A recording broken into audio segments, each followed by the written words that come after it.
હવે સમાચારો નિહાળીએ વિસ્તારથી। સુરત મહાનગરપાલિકાની વરાછા ઝોન દ્વારા ટીપી સ્કીમ નંબર 18 મોટા વરાછા ખાતે ગેરકાયદે બનાવેલ ઓટલા સહિતના બાંધકામનું ડિમોલિશન હાથ ધર્યું હતું।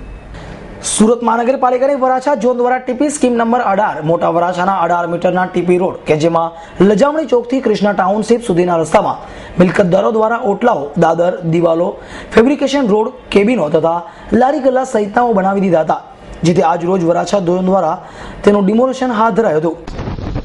વરાછા ઝોનમાં આવેલ મોટા વરાછા વિસ્તારમાં ટીપી 18 એમાં લજામણીથી નદી કિનારે 18 મીટરનો રસ્તો જાય છે। એમાં ગેરકાયદેસર બંને બાજુ ઓટલા છે, દાદર છે, બોર્ડ લગાવેલા છે, ગેરકાયદેસર ડિમોશન છે। એ ડિમોશન કરીને બંને બાજુનો રસ્તો ખુલ્લો કરવાની કામગીરી વરાછા ચાલુ કરી છે।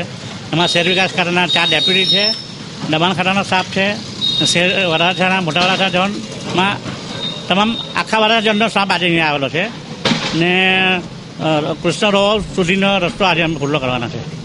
વરાછા ઝોન દ્વારા ડિમોલિશનની સાથે 150 જેટલો બોર્ડ અને બેનરોને પણ તોડી દૂર કરાયા હતા। Bureau report S9 news, Surat.